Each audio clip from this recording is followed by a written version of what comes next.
Кеш жарық қазақ елі. Достар, мен мынау Мағжан өлеңдерін көп оқимын да.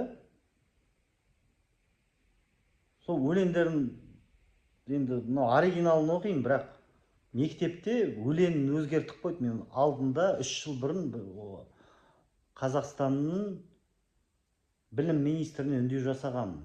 Кім сендерге рұқсат берді Мағжанның өлеңдерін өзгертуге?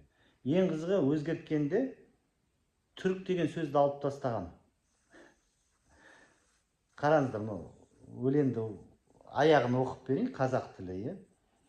Жарық көрмей жатсаң да ұзақ, кен тілім, таза, терең, өткір, күшті, кен тілім, таралған түрік балаларының бауырына ақ қолыммен тарталарсың сен тілім деп Мағжан жазған.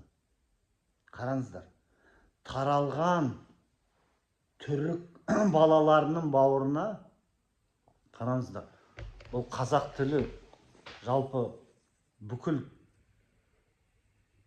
түрік әлеміне ортақ тіл.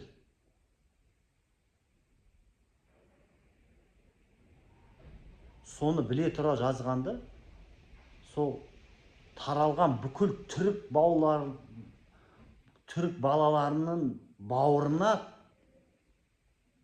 ақ қолымен тарта аласың сен тілім деп жазғанда, қазақ тілімен сен бүкіл түрік әлемін басын біріктіре аласың деген мағынада айтылғанда, қандай керемет.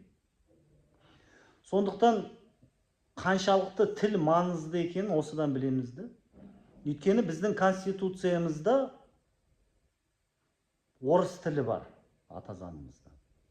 Сол орыс тілін алып тастамай, біз егеменді ел болмаймыз. Біз орысқа тәуелді, орыс тіліне тәуелді ел боламыз. Өйткені ол бір дұрыс емес те, бір басқа инородное тело дейді. Біздің Қазақ республикасына алдықта басқа орыс тілін кіргізіп қойды. Соның кесірінен біз ауру екі тілді мемлекет болып отырған жайымыз бар қазір.